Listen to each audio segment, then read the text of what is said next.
Welcome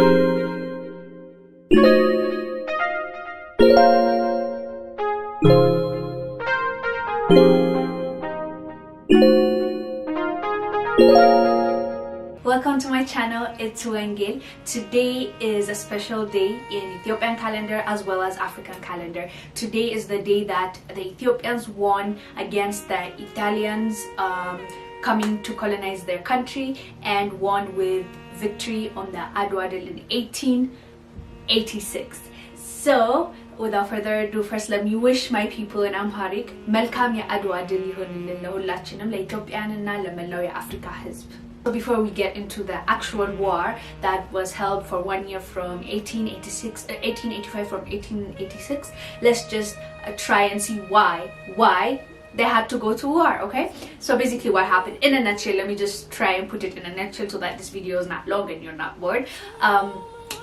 What happened was Italian officials came to King Menelik II and asked, yo, why don't we become partners and just sign a treaty that just declares that we are partners and we do things as partners and foreign affairs and everything else. So they're like, oh, okay, that sounds very cool, so let's do this. So Ethiopians chose 2 delegates and Italians chose 2 delegates. So they came up, the contract was made, one in Italian language, one in Amharic language, that is the Ethiopian language. In that treaty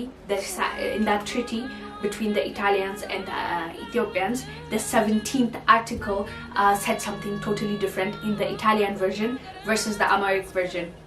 Let me elaborate. In the Ethiopian version, that the Amharic version that they read, the king and the queen and every Ethiopian's delegates, it says it's about foreign affairs. It says that Ethiopians are free to do trade, free to do anything, with just like a consultation, or we'll just be asking Italy, will just like a partnership, go through Italy and then we do what we want to do. So that was the Amharic version. Ethiopia can do anything they want to do. Yeah, the Italian version of that 17th article was Italy is actually the controller of Ethiopian trade, and if Ethiopia wanted to do anything, Italy has to approve.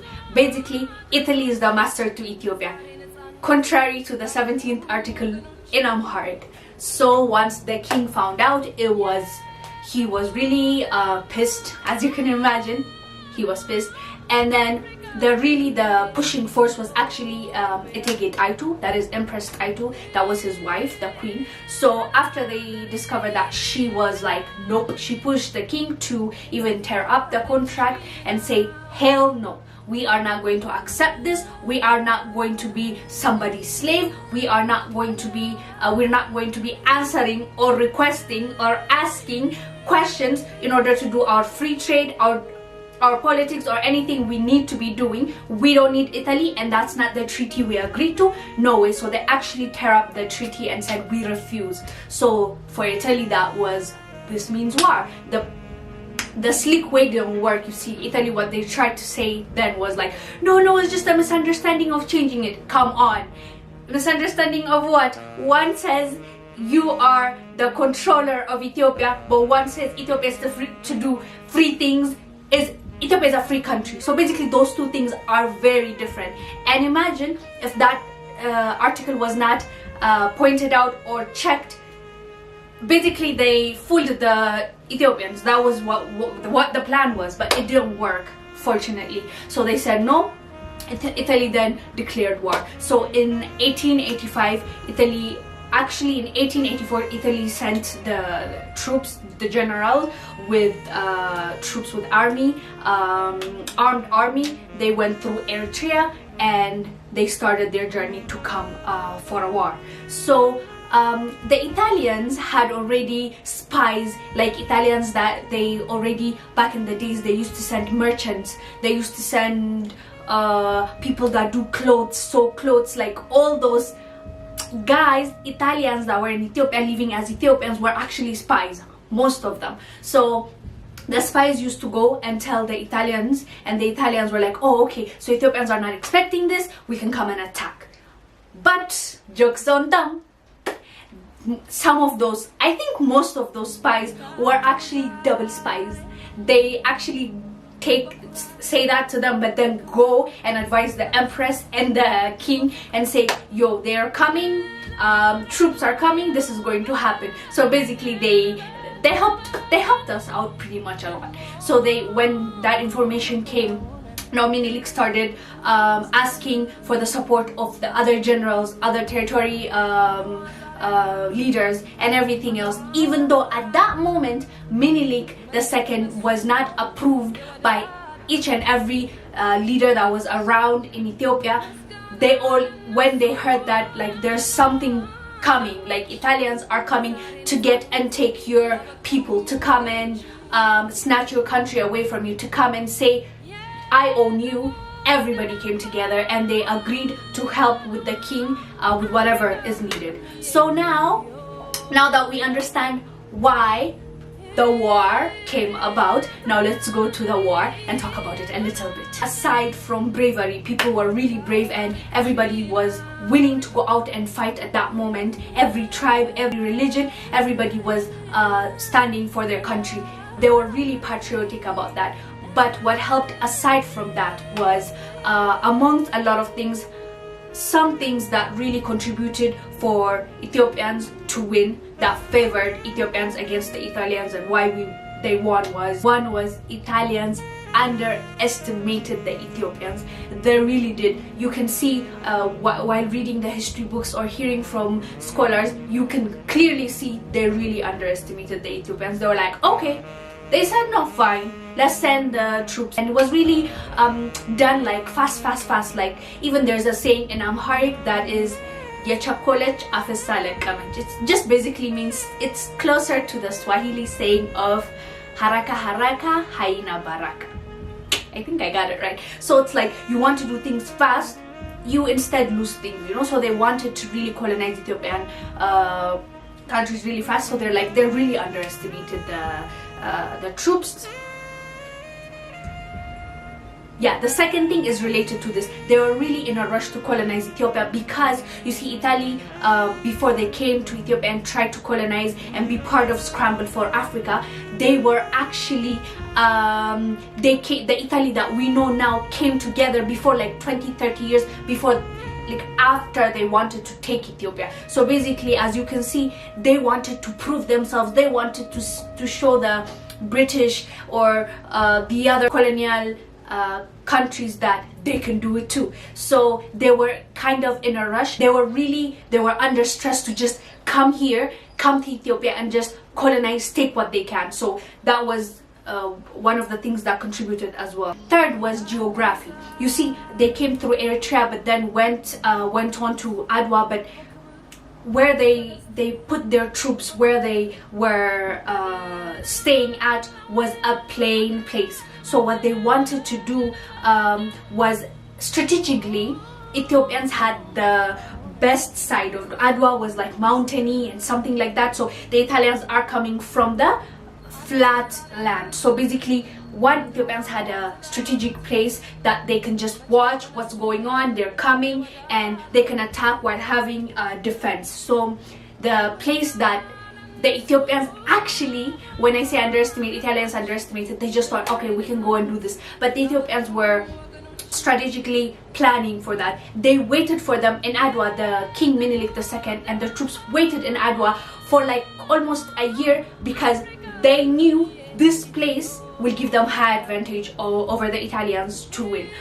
But the Italians they started being impatient because they were under pressure, as I said, to colonize a country. So basically, they waited around that area that they were, but then decided, let's go and just attack.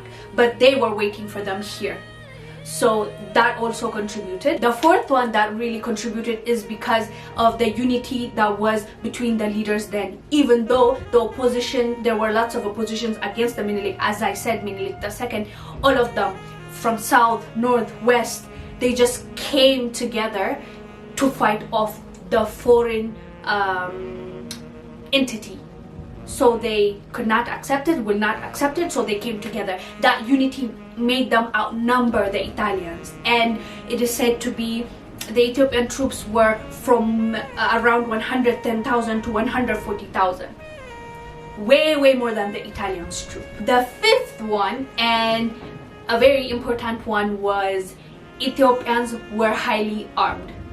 I actually found this very surprising. To be very honest with you, I was not aware that they were heavily armed. I didn't know, I was not aware. This is news to me, but like scholars and history, after I did my research, I found out that actually some of the arms the Ethiopians had, the Italians didn't have even. Like there were some advanced firearms and cannons that the Ethiopians owned. Because of the reason, you might ask, how come Ethiopians have the more advanced guns than the Italians? Not all guns, but some of them were more advanced. Okay, the reason was before that, like during the King Tedros II, that time, you know, the British troop came in. British troop came in to take Tedros, because Tedros was, it's a long story. If you want us to get into it, it'll need another vlog because it's a long story. So he held hostages of the Britain soldiers so that they make weapons for him, and then the queen was mad. She sent through other troops. She wanted him dead. So basically he didn't want to give up, so he just killed himself. But at that moment there was Johannes, King Johannes. Johannes, what he did was, Ras Johannes, what he did was, he asked them, as they were leaving after they killed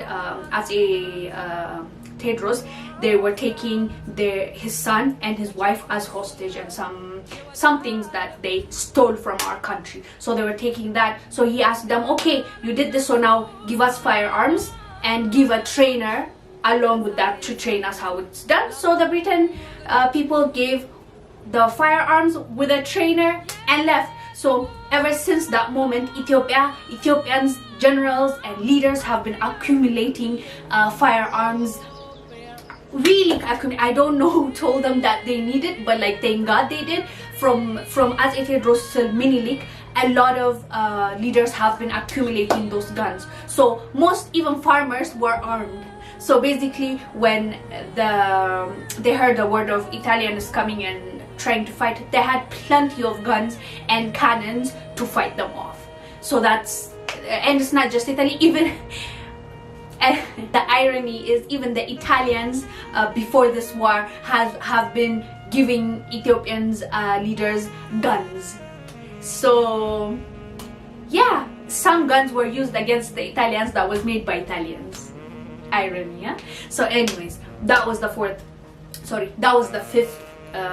reason. The sixth one is strategy.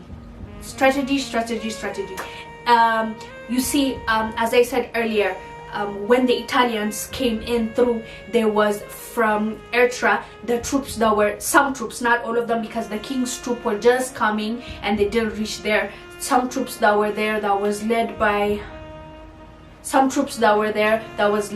Ras, they came close. So when the Italians started fighting with them, it was like a day fight. It's not even a full-on war. So when they started fighting, they retreated. The Ethiopians retreated, and the Italians were like, aha, so they're not prepared for us. But that was a trick. So King Minilik has sent word to the leader telling him, no, wait until we come, do not fight. So they just pretended or tried to fight them, but when they saw they can't, they just backed up. So the Italians then found courage. They even sent word to Italy and said, oh, we got this, this is going to go great, because even the first thing that we met, we won. But that was a big strategy that Ethiopians used. So that also really contributed, because the Italians were not second guessing themselves. They were just like, let's go and do this and make it happen. This reason also contributed for the winning of Ethiopians. That is the Adwa deal, that is Adwa. So they went through, they fought. So Ethiopia is documented that Ethiopians lost about 4,000 troops at that war, and the Italians lost about 7,000 troops death, and 4,000 that retreated, and then they were taken to Ethiopia to just face the law, I guess. So that was it. That's how the Ethiopians officially pushed off the colonial power that is Italy, and Italy was actually backed by Germany and Austro-Hungary. So that's how Ethiopia became a free nation and became the motivation to other nations, African nations, to gain their independence as well. So in this though, I really want to appreciate, before I pass this, even though King Menelik II and everybody else gave their lives to make sure that no foreign entity comes in and takes away their nation from them, their sovereignty, but like I have to admire this lady before I end this video. Etegate Aitu, that is Empress Aitu. She is a true leader. She literally, the things that make her for me outstanding were, some of the reasons were, one, during that treaty, she was the one that pushed her husband and said, no, there is no way we're going to accept this. So she just gave him that courage as well to just say no. Secondly, on that war, she was actually playing a big role. One, as military strategist, she was strategizing. As I said, there were spies, so when the spies come and tell her this is going to happen, they've reached this place, she just says, okay, we're going to do this, that. One of her roles were that. The second role she played was, she was actually teaching the women how to nurse when people are injured, the soldiers are injured. And secondly, she was actually equipping and teaching the women to fight. So thirdly, she also had her own troop she took in along with her husband to war. And fourth but not least, there were some troops that were afraid. Like at some point they were hesitant and then came back, like wanted to just give up and came backed from the war. So what she did was she gave them courage. She actually consulted with them and said, nope, you are not going to back down from this. We are going to save our country together. She actually gave them the motivation and they went back again the war and they won. So this is a really great lady which I want to give shout out to and appreciate. She will always and forever be that empress, that African empress that made sure that our sovereignty is intact, that made sure that we had our own nation all together. And she also gave hope to other African nations to gain their independence, because as I said, the Ethiopian war and the fact that Ethiopians pushed out Italians really gave South Africa, gave other African countries at that moment that were colonized to just start thinking about, another African country did this, we can do this. So that really sparked some noise around Africa nation, and that made big difference for our new Africa that we need to work on still, but still it's a work in progress, but we're still free. So I just wanted to give shout out. I just wanted to appreciate that lady along with this history lesson. So basically that's the reason that was the reason for Adwa war, and that is how they won the battle. And that is what Ethiopians are celebrating today, Saturday. That is Adwa Day. So thank you guys for watching. I highly appreciate it. I had fun actually sharing this information, because I know some people don't know this. And thank you for watching. I'll see you on the next one. I love you. Mwah.